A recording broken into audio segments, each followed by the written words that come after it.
아멘.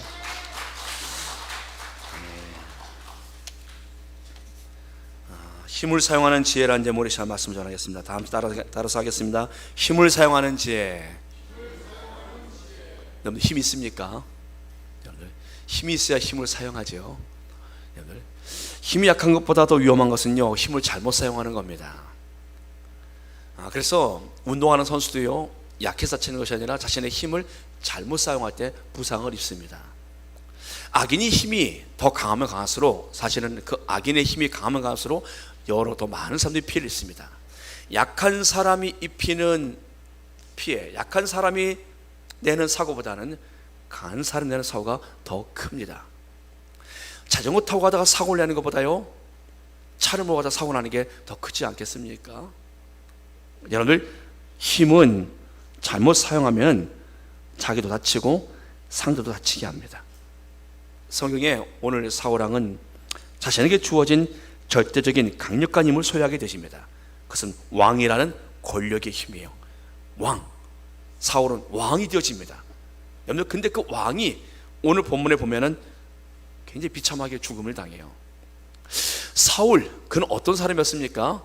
그는 제비를 뽑을 때요, 그는 자신의 지파가 뽑히고 자신의 가죽이 뽑힌 것을 보면서도 그는 다른 사람보다 어깨나 크는 멋진 신체를 가지고 있었어요.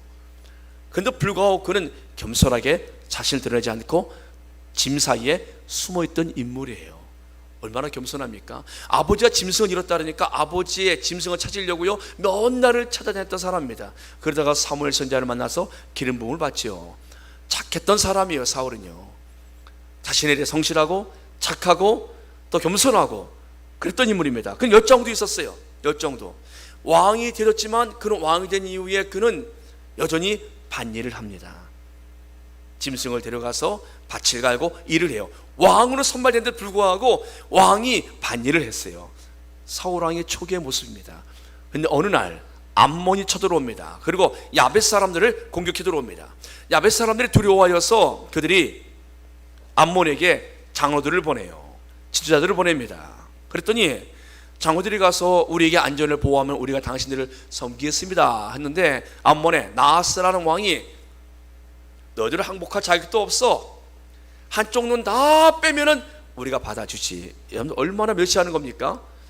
아니, 우리 안전만 보장해주면 당신들을 섬기겠습니다라고 항복하고 들어왔음에도 불구하고 한쪽 눈 다 빼면은, 야벳 사람들 눈을 하나씩 다 빼면은 그때 받아주겠다라는 거예요. 이런 모독은 없지요. 이 소식을 들어요. 비록 힘이 없는 사람이었지만 사울왕도 이 소식을 듣고 백성도 이 소식을 듣습니다. 백성들이 눈물바다가 되어지요. 힘없는 나라의 서러움으로 눈물을 흘립니다. 그때 사울은요, 갑자기 마음속이 막 뜨거워지는 겁니다. 자신이 밭일을 하다가 그 소를 때려 죽이고 소의 각을 떠서 12지파에게 보냅니다. 그걸 말합니다. 나와 함께 하지 않냐고 사무엘과 함께 하지 않은 사람은 다 이와 같이 되리라. 자기 이름만 되면 너무나 약해요. 왕으로 되었지만 자기 이름만 약하기 때문에 사무엘 선지자까지 같이 껴넣습니다. 나와 사무엘을 따르지 않는 사람은 다 이와 같이 되리라. 그리고 12지파에게 각을 뜬 짐승을 보냅니다. 그 각을 뜬 소의 고기를 받았던 사람들의 마음속에 두려움이 밀려와요. 그리고 그들이 모이기 시작합니다. 어마어마한 군대가 모입니다. 세 대로 나눠서 암몬과 전쟁을 하는데요, 이 전쟁에서 대승을 거두어요. 여러분, 그가 초기에 왕이 됐을 때 사람들이 이같이 말했거든요. 그가 무슨 우리를 보호하겠어? 그런 소심한 사람이, 허대만 크지, 그런 소심한 사람이 그가 왕이 됐다고 무슨 그에게 예물을 바치라고, 야, 그름이 내 주먹을 믿겠다. 사람들이요, 그런 멸시를 하고 막 그랬어요. 그때도 사울은 왕이 돼서 백성들이 자기를 멸시하는 소리가 들려도 그는 겸손하게, 그는 조용히, 그는 자숙하고 그는 자신의 마음을 낮추며 있었던 사람이에요. 자신의 감정을 통제하며 때를 기다렸던 사람입니다. 근데 암몬과의 전쟁에 대승을 거두고 나서 사람들이 바뀌어요. 여론이, 지지율이 확 올라갑니다. 그러면서 말합니다. 누가 사울이 우리의 왕이 되겠냐라고 말했던 사람은 우리가 오늘 모조리 죽이리라. 오늘 백성들이요, 사울을 향해서 반대발했던 사람들을 죽였다 말하는데 사울 왕이 거기서 오늘은 좋은 날이니 누구를 해야만 안 된다, 너그럽게 다 용서합니다. 그리고 하나 되어지게 합니다. 여러분들, 이제 사울이요, 비로소 진짜 왕이 되어져요. 백성들이 따르고 군대가 만들어지고 그리고 신하들이 만들어지고 사울이 비로소 왕정을 통치하게 되어집니다. 그래서 암몬의 공격은요, 사울에게 기회가 되어졌어요. 그런 왕권을 회복하게 되어집니다. 이제 비로소 왕이 되어지요. 그는 이런 왕이 된 이후에도 그는 자신의 그 힘을 갖고 전쟁을 하게 되어지는데, 그가 왕정 초기 2년 차에 블레셋까지 전쟁을 하게 됩니다. 전쟁을 하는데 전쟁하기 전에 전쟁이 힘들어져요. 그 전쟁을, 본격적인 전쟁을 하기 전에 제사장에게 예배를 요청합니다. 제사를 요청했어요. 그런데 사무엘 선지자가 늦게 오는 거예요. 정한 날에 오질 않는 겁니다. 그러니까 사울이 내가 집례하지. 그리고 그는 거기서 번제를 드립니다. 제사장이나 하는 일이에요. 그가 왕은 다 해도 된 줄 알았어요. 사실은 사울은. 그래서 자신이 왕이기 때문에 번제를 드렸습니다. 근데 사무엘이 나타납니다. 사무엘이 나타나고 왕이 뭘 했습니까? 당신이 오지 않아서 내가 대신 제사를 드렸어 라고 말하는데, 그때 말해요. 하나님께서 이 일로 인해서 당신의 왕위를 영원히 두진 않을 것입니다. 그러니까 사울의 왕가가 영원하지 않을 것이라는 징계를 받습니다. 전쟁을 하고서 전쟁을 승리해요. 여러분들, 그 이후에 아말렉과의 전쟁이 있게 되어집니다. 아말렉과의 전쟁에서 하나님 말씀하십니다. 아말렉은 너무나 타락한 나라이기 때문에 그 나라에서 무엇인지 가져오지 말고 다 진멸해, 다 불태워 없애라 라고 말씀하셨습니다. 근데 그가 아말렉과의 전쟁에 승리하고 나니까 아말렉이 갖고 있는 거나 짐승들을 보니까 이스라엘 짐승과는 비교도 안 돼요. 얼마나 짐승들이 살찌고 좋은지요. 그리고 그들이 갖고 있는 전리품을 보니까 마음이 하나님께로 떠나버립니다. 그리고 그는 거기서 전쟁에 이긴 그 전리품을 막 챙기는데 정신이 잃어요. 백성들도 왕도 거기에 온 마음을 빼앗깁니다. 그때 선자가 나타났어요. 왕이 하나님을 버렸기에 하나님도 왕을 버렸나이다. 하나님께서 왕을 버리고 하나님 마음이 합한 지도자를 세울 것입니다 라고 말씀합니다. 여러분, 사울 왕의 마음이 하나님을 떠났다고 말씀합니다. 그가 돈 버는 것에, 그가 전쟁에 승리하니 탈취하는 것에 그의 마음을 빼앗겼더니 하나님은 사울을 향해서 말씀합니다. 내가 나를 버린 거를 나도 너를 버리겠다. 사랑하는 여러분들, 사울 왕은 첫 번째 블레셋과의 제사 문제 때문에는 왕위가 길지 않을 것이라 말씀하셨는데, 이번에 아말렉과의 전쟁에서 승리한 이후에 그의 마음이 하나님을 떠나자 이제 하나님이 그를 버렸다 말씀하시요. 근데 그 이후에 그는 전쟁을 하는데 계속 이겨요. 버림당해서 불구하고 그는 암몬, 모압, 에돔, 소바의 왕들, 블레셋까지 전쟁을 하는데 계속 이깁니다. 그는 점점 강력해졌고 그는 자신의 힘이 자신의 것이라고 생각했습니다. 근데 오늘 본문에 사울은 그의 아들들과 함께 초라하게 마지막 죽임을 당해요. 무슨 일이 있었습니까? 중간에 무슨 일이 있었기에 이렇게 사울은 그 초창기에 강력했던 그런 왕의 모습은 사라지고 오늘 블레셋과의 전투에서 이렇게 초라하게 아들도 죽고 자신도 죽고 다 죽게 되어집니까? 어떤 일이 있었습니까? 여러분, 하나님께로 버림받았다고 말씀하셨던 그 말에 그는 전쟁을 나가면 그래 승리해요. 이겨요. 근데 그에게 정말 큰 대적을 만납니다. 그것이 바로 블레셋과의 골리앗의 만남이에요. 블레셋 골리앗과의 만남입니다. 골리앗이란 거인을 만납니다. 그가 하나님께 버림받은 이후에 그 골리앗이라는 거인을 만나는데 그 앞에서 그는 하나님의 은혜를 구하지 않아요. 그는 두려움 속에, 백성도 군대도 다 두려움 속에, 왕도 두려움 속에 떨어집니다. 하나님을 떠났더니 두려움이 그를 사로잡은 거예요. 하나님이 담대한 마음을 주시길 축복합니다. 두려움이 사라지길 축복합니다.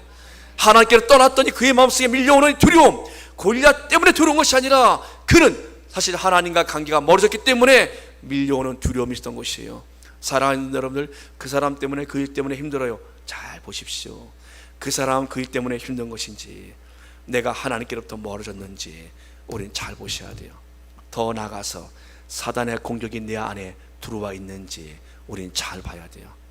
사탄의 공격을 받으면요, 사람의 언어가 바뀝니다. 언어가 바뀌어요. 사탄의 공격을 받으면요, 그 사람의 생각이 바뀝니다. 그러니까 사탄의 공격을 받은 사람들은요, 그 사람들의 언어를 들으면 알아요. 잠시 얘기하고 이렇게 있으면요, 그 사람의 언어에서 잘 나오는 언어가 있어요. 죽음, 이 언어가 잘 나와요. 죽고 싶다, 죽이고 싶다, 이런 말이 그냥 쉽게 나와요. 사단의 공격을 받고 있는 것이라는 거예요. 그 사람은요. 그런 사람들이 귀신 쫓으면 나와요. 여러분, 사단의 공격을 받는 사람은요, 그 사람의 마음속에 어떤 생각이 그려지냐면은 그 사람 공격적입니다. 포악해요. 여러분, 사울이요, 블레셋과의 이 골리앗과의 전쟁에서 다윗이 나타나서 골리앗을 무너뜨려주고 이기잖아요. 나라가 다시 평온해집니다. 왕권이 다시 그가 확보되어지는 겁니다. 전쟁이 지면은 왕이 어디 있습니까? 다 끌려가 포로가 되고 다 노예가 되는 거지요. 근데 다윗은 영웅입니다. 자신의 왕권을 보호해 준 그런 영웅이에요. 왕 노릇 할 수 있도록 다윗이 골리앗을 무너뜨리지 않았습니까? 근데 그 안에 분노, 시기, 질투라는 골리앗이 그 안에서 일어나 버리는 거예요. 골리앗은 이겼는데 자신 안에 일어나는 이 분노에, 이 질투에 이 골리앗, 이 거인은 이기지 못하는 거예요. 나가서 자신의 이 왕권을, 하나님 말씀하셨거든요. 너를 버리고 하나님 마음에 합한 사람으로 지도자를 세우고 계시라는 사무엘 선지자가 해준 하나님 말씀이 있었어요. 이 말씀 때문에 사울 왕은요, 다윗이란 인물이 등장하자 자신의 왕권을 유지하고자 하는 이 욕망 때문에, 이 욕망이란 이 골리앗, 그는 다윗을 자신의 사위로 삼고 천부장으로 삼았을 불구하고 다윗을 죽이려고 합니다. 다윗을 죽이려고 해요. 여러분, 다윗을 죽이려고 하는 그의 모습을 보십시오. 죽음, 내가 그를 죽이리라, 내가 그를 죽이리라. 여러분, 이미 사울의 마음속에 악한 신이 그에게 들어왔다고 성경은 말씀합니다. 악한 영이 그에게 들어가서 그를 붙잡고 있다고 성경은 말씀합니다.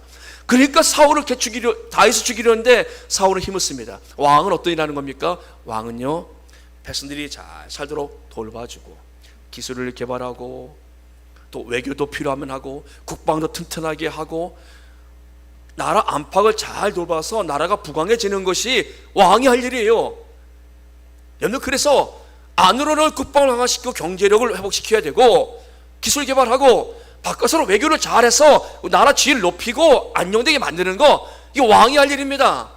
근데 이 사울은 어떻게 합니까? 왕이 된 이후에 그는 자신에게 있는 힘을 가지고 어떻게 합니까? 다윗을 죽이는데 온 힘을 써요. 이게 왕이 할 일입니까? 그가 이처럼 무너진 이유는요, 오늘 우리가 본문에 자기도 죽고 새 아들도 죽고 그와 함께하는 사람들이 다, 그의 모든 사람이 다 그날에 함께 죽었더라. 왜 이렇게 이런 일이 벌어집니까? 사울왕이에요. 사울왕이 이렇게 무너져 버린 거예요. 왜 이렇게 끝이 초라하게 되어집니까? 그는 자신에게 있는 힘을 가지고 잘못 쓴 거예요. 그 힘을 가지고 잘 썼으면 블레셋과의 전쟁에서 이렇게 무너지지 않았습니다. 그는 수많은 전쟁을 이기지 않았습니까? 모압, 암몬, 에돔, 소바의 왕들, 블레셋까지 이겼던 그런 왕이에요. 근데 왜 이렇게 나라가 기울어졌습니까? 힘을 잘못 썼어요. 자신의 왕되게 하신 하나님을 잊어버렸어요. 자신의 이 왕위의 자리는 하나님의 은혜고 하나님이 세워주신 자리였어요. 근데 그는 이 자리가 자신의 힘으로 보존될 수 있다 생각한 것이고, 이 자리는 내 자리야, 이 나라 내 나라야, 하나님의 나라라고 생각하지 않았습니다. 다 내 것이야. 내가 수고하고 내가 전쟁에서 이겼던 내 전리품들 내가 벌어들인 거야. 내가 매일같이 부지런히 출근하고 노력해서, 내가 공부해서, 내가 열심히 일해서 다 내 것이야. 여러분, 사울의 모습입니다. 사울은 내 것이다 생각을 했어요. 그렇기 때문에 사울은요, 자신의 왕의 자리를 내어놓고 싶지 않았고, 자신의 왕의 자리를 침범하려는, 왕의 자리를 위협하는 사람들은 모두 정적이었어요. 사위일지라도. 그 다윗이요, 두 번이나 죽일 기회가 있었습니다. 다윗은 왕을 해치지 않았어요. 아버지요, 아버지를 부릅니다. 장인도 아버지잖아요. 아버지, 아버지, 왜 저를 헤아려 합니까? 제 손에 정직칼을 보십시오. 죽일 기회가 두 번이나 있었지만 죽이지 않았습니다. 사울의 옷을 벤 것 한번 보여드리고, 사울이 잘 때 그의 머릿속에 있는 물병과 칼을 가져서 보여주고, 저의 의로움을 좀 이해해 주십시오. 저는 왕을 해야 왕의 자리를 노리고 있는 그런 사람 아닙니다. 저는 왕의 자리를 탐하지 않습니다라고 다윗은 몇 번이나 이렇게 보여주었어요. 근데 그 말이 안 들어와요. 이미 그의 온 힘은 다윗을 죽이는데 지금 힘을 쏟고 있습니다. 온 나라 군대가 다 동원되었어요. 블레셋을 향해서요? 적군을 향해서? 아니에요. 다윗 잡는데 힘을 잘못 사용하였기에 사울은 이렇게 마지막 그도 죽고 그의 사랑스러운 아들도 죽고, 힘을 잘못 쓰면 나도 무너지지만 내 자녀들도 망가져요. 힘을 잘 써야 합니다. 여러분들의 조진 힘이 있습니까? 다윗은 자신의 조진 힘을 가지고 어떻게 합니까? 그는 자신에게 사울을 죽일 기회가 있었지만 그는 하나님을 생각했어요. 하나님이 기름 부심 받은 자를 해야만 안 된다. 하나님을 생각하고 그 힘을 쓰지 않습니다. 사울을 해할 수 있는 힘을 쓰지 않아요. 그는 하나님께 집중했고 하나님을 생각했습니다. 그는 자신의 힘을 어떻게 쓰는지를 그는 알았어요. 그가 훗날 왕이 되었어. 왕이 된 이후에 금을 가지고 사울 왕가를 멸절하는 데 쓰지 않아요. 오히려 사울의 남은 자들을 돌봅니다. 자신과 의형제를 맞았던 사울의 그 아들 요나단의 그 자식을 데려다가 아들처럼 그를 대우합니다. 자신의 힘을 그는 바르게 쓸 줄 알았어요. 그는 늘 이 왕이 되게 하신 하나님, 우리 집안이 무엇이길래 우리 집안 이렇게 초라한 우리 집안을 하나님께서 기억하시고 나를 하여금 이렇게 존귀한 자로 세우셨습니까? 내가 목동으로 있을 때 하나님이 어떻게 나로 하여금 양이나 치는 사람을 왕이 되게 하셨습니까? 그는 하나님을 잊지 않았습니다. 그는 왕을 주신 하나님, 자신을 왕 되게 하신 하나님, 전쟁에서 계속 이기게 하신 그 하나님을 그는 잊지 않았어요. 그는 수많은 전쟁을 하여 승리를 했지만 그는 한 번도 이 전쟁이 나의 승리라고 말한 적 없습니다. 그는 그래서 노래합니다. 나의 힘이 되신 여호와여, 내가 주를 찬양하나이다. 그는 하나님이 자신에게 늘 힘을 공급하였고 자신의 모든 힘은 하나님께로부터 나왔음을 그는 인정한 사람이에요.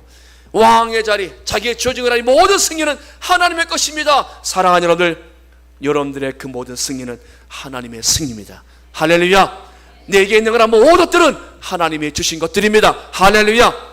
내 것은 내 것이 아니에요. 사울은 그 나라가 내 나라야, 내가 건설할 내 나라야 라고 생각했지만 다윗은 이것은 하나님의 나라요. 이 백성들은 하나님의 백성, 주의 나라, 주의 백성이로소이다. 할렐루야. 여러분들,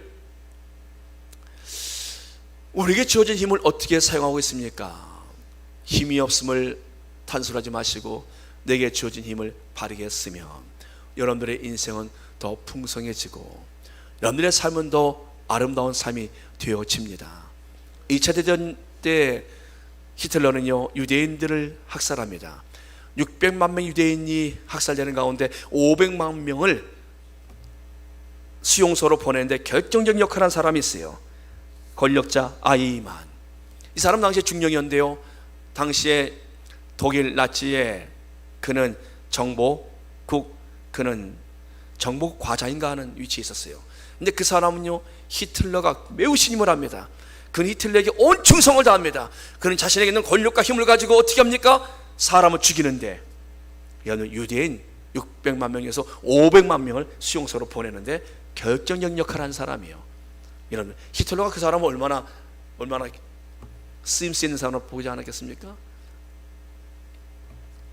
2차 대전에 독일이 패망한 이후에 이 아이만은 숨어서 평범하게 살아갑니다. 건설회사 감독자로 일하고 이름도 바꾸고 신분도 세탁하고 바꿔서 그는 조용히 살아갑니다. 이스라엘에 비밀 경찰대가 추격을 해서 그 사람을 잡아냈어요. 그 사람을 찾아내요. 평범한 사람이에요. 보니까 한 노인네요. 당신이 아이만이지? 아니요, 난 아이만 아니에요. 당신이 우리의 500만 명의 우리 유대인들을 죽이는 학살의 그 최고, 그 1인자 아이만이지? 난 아니에요. 재판을 받게 되어집니다. 왜 그렇게 했어? 그는 말합니다. 나는 나라의 공무원으로 월급 받고 일하는 사람으로서 히틀러가 시킨 대로 했을 뿐이요. 그의 제목이 15개인데요, 어느 제목을 잡든지 간에 그는 무조건 사형이에요. 그는 결국에 사형을 받아요. 결국에 1962년도 6월 달에 마지막으로 그는 사형을 당합니다. 그의 마지막이에요. 수많은, 그의 엄청난 권력을 가지고 수많은 사람을 죽였어요. 아이만이 개발한 열차의 가스실은 유명합니다. 아이만이 개발한 거예요. 열차에 타면 죽음의 열차예요. 그 열차를 타면 내릴 때 다 죽습니다.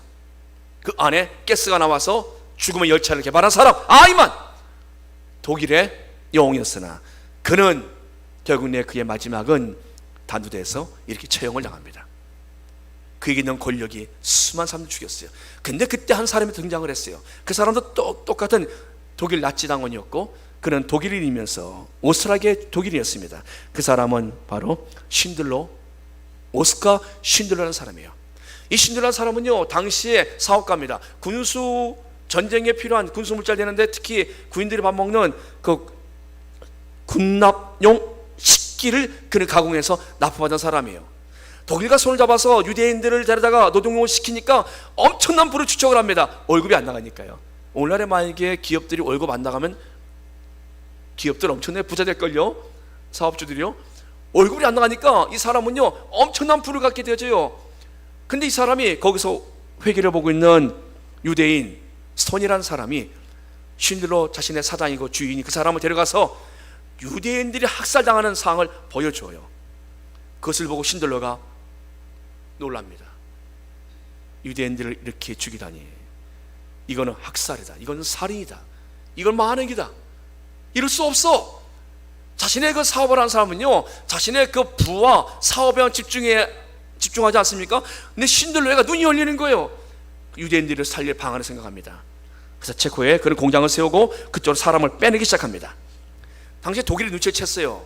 뭐 하는 것이냐, 너는 뭐 하는 것이냐. 그때 유대인 그 독일 그 사람들에게 뇌물을 쓰게 하는데 수백만 마르크를 그들이 뇌물을 주면서 사람들을 그쪽으로 옮기기 시작합니다. 그래서 명물을 만들어요. 살생명무가 아니라 생명물을 만듭니다. 1100명을 뽑아요. 노인들, 여인들, 아이들에서 이 사람들 노동력이 없는 사람들이에요. 근데 이 사람들을 뽑아서 자신들 체코 공장으로 보내는 거예요. 근데 전쟁의 말기에 끝날 쯤 돼가지고 물자가 이제 나가질 않는 거예요. 7년 동안 일을 못합니다. 그러니까 사람들이 전부 다 먹고 살지 않습니까? 신들로는 많은 재산을 갖고 있던 사람이에요. 그래서 자신은 사업을 마무리하고 고향으로 가서 오스트리아 가서 편안하게 살렸던 사람인데 그의 이제 경로가 바뀐 거지요. 그는 자신이 갖고 있는 재산을 가지고 그는 자신이 함께하는 사람들에게 월급을 좀 먹고 사니까 그들에게 매달 월급을 지불합니다. 그리고 체코에 있는 공장에서 월급을 지불하고 그곳에 있는 비밀 경찰들, 독일 경찰들에게 그는 돈을 쓰기 시작합니다. 재산이 다 바닥이 나요. 회계를 맡고 있는 그 스톤이 말합니다. 주인님, 이제 돈이 거의 다 썼습니다. 이제 얼마 남지 않았습니다. 말을 해요. 근데 전쟁이 끝나요. 전쟁이 끝나요. 히틀러가 죽습니다. 전쟁이 끝나고 난 이후에 신들은 어떻게 합니까? 신들은 전범자, 독일 나치 당원이었고, 그리고 전쟁 시 전쟁에 필요한 물품들을 댔던 사람이었고, 그리고 그는 유대인들을 데려다가 노동력을 착취했다 해가지고 그는 전범자로 수배자 명단에 오릅니다. 신들은 도망 다녀요. 돈도 없지요. 그는 도망 다닙니다. 그때 이스라엘 사람들이, 그 살았던 사람들이 그 자손들과 함께 진정서를 나라에 올려요. 이 사람은 우리의 생명의 은인입니다. 이 사람은 독일인이고 나치 당원이었지만 우리의 은인입니다. 그리고 그걸 올려요. 그래서 그가 거기서 처벌을 면합니다. 그리고 그가 떠날 때 그들이 신들을 초대해요. 살았던 1100명이요 그의 자녀들과 손주들과 다 모여서 신들로를 맞이하는데 거기서 말합니다. 당신은 우리의 생명의 의인이요, 여기 있는 우리의 모든 아이들, 여인들, 우리의 후대들은 당신을 기억할 것이요, 그리고 이들은 많은 자손을 번성케 할 것이고, 그리고 그 모든 이들은 당신을 기억할 것이요, 당신이 우리를 살렸어. 신들로 하고서 막 눈물을 흘려요. 그리고 그들이 자신의 있는 금이빨을 녹여가지고, 금이빨한 사람들이 있었나 봐요. 녹여서 반지를 만들어요. 그래서 신들에게 우리의 선물이라고 그걸 줍니다. 근데 그 뒤에 탈무드에 있는 글을 씁니다. 한 사람을 살린 것은 천하를 살린 것이다. 이런 글귀를 남깁니다. 그 반지에 글을 써서 선물을 줘요. 그때 신들러가 통곡을 합니다. 내게 있는 이 배지를 팔았으면 몇 사람을 더 빼낼 수 있었는데, 내게 있는 이 차를 팔았으면 몇 사람은 더 살릴 수 있었는데, 그는 통곡을 하지요. 그러면 비록 이것을 실화를 영화에서 만들었지만 신화를 바탕으로 해서 만든 거예요. 지금도 신들러의 상이 유대인의 그 광장에, 지금 이스라엘의 광장에 세워져 있어요. 여러분 어떻습니까? 자신에게 있는 권력의 힘을 가지고, 재물의 힘을 가지고, 돈을 가지고 사람을 살리게, 사업가의 돈은 핍니다, 여러분들이. 근데 그것을 다 포기하면서까지 그는 사람을 살렸습니다. 한 사람은 권력을 가지고 사람을 죽였습니다. 이 많은 사람을 죽이는데 권력을 사용했고, 신들은 사람을 살리는데 그의 권력과 그 재물을 사용했습니다. 여러분들의 힘은 지금 어디에 사용되어지고 있습니다. 그리고 여러분들의 힘은 앞으로 어떻게 쓸 계획을 갖고 계십니까? 내게 있는 돈을 가지고, 내게 있는 것을, 내게 있는 힘을 가지고, 내게 있는 이 모든 것을 가지고 나는 지금 어디로 향해서 가고 있습니까? 끝이 아름답길 원하십니까? 그럼 오늘 결단하십시오. 후회 없는 살기 원하십니까? 오늘 결단하십시오. 지금 이 시간 결단하십시오. 나를 위해 살 것인가? 내 나라를 만들며 살 것인가? 아니면 주를 위해서, 주의 나라를 위해 살 것인가? 난 노년에 좋은 집을 한 채 갖고 좋은 별장에서 좋은 위치에서 나는 배를 두들기면서 여행 다니면서 좋은 차를 끌고 살고 싶어요. 내 나라를 만드시겠습니까? 아니면 나는 내게 있는 모든 것을 가지고 내가 한 사람이라도, 내가 하나님의 한 번의 뜻이라도 내가 좀 이루어드렸으면 좋겠다. 사랑하는 여러분들, 하나님의 나라를 위하여 살고자 하는 거란 마음들, 두 사람의 인생 보십시오. 사울하는 왕은 이렇게 마지막을 마칩니다. 다윗은 하나님께서 말씀하십니다. 내가 너희의 왕위를 영원토록 하리라. 다윗은 자신에게 주어진 힘을 가지고 하나님 왕궁을 지었고, 자신의 주어진 힘을 가지고 하나님 나라를 든든히 세우기 위해서 외부의 적들을 다 그는 선멸합니다. 이스라엘이 왕성하게 성장합니다. 그러나 그는 승리에 도취하지 않아요. 하나님, 주의 나라로소이다. 주의 백성입니다. 이 모든 것은 주의 영광입니다. 사랑하는 여러분들, 오늘 주께 성령께서 여러분들의 마음속에 힘을 쓰는 지혜를 주시길 주의 이름으로 축복합니다. 기도하겠습니다. 전능하신 아버지 하나님, 힘이 없음이 문제가 아니라 내게 주신 그 힘을 우리가 지금 바르게 사용하고 있는지 주여 우리에게 말씀하여 주옵소서. 주여 우리를 깨닫게 하여 주시옵소서. 하나님이 우리에게 주시는 힘, 하나님 주시는 힘을 가지고 우리가 주 앞에 후회 없는 삶을 살도록 은혜를 주시옵소서. 예수님의 이름으로 감사하며 기도드리옵나이다. 아멘.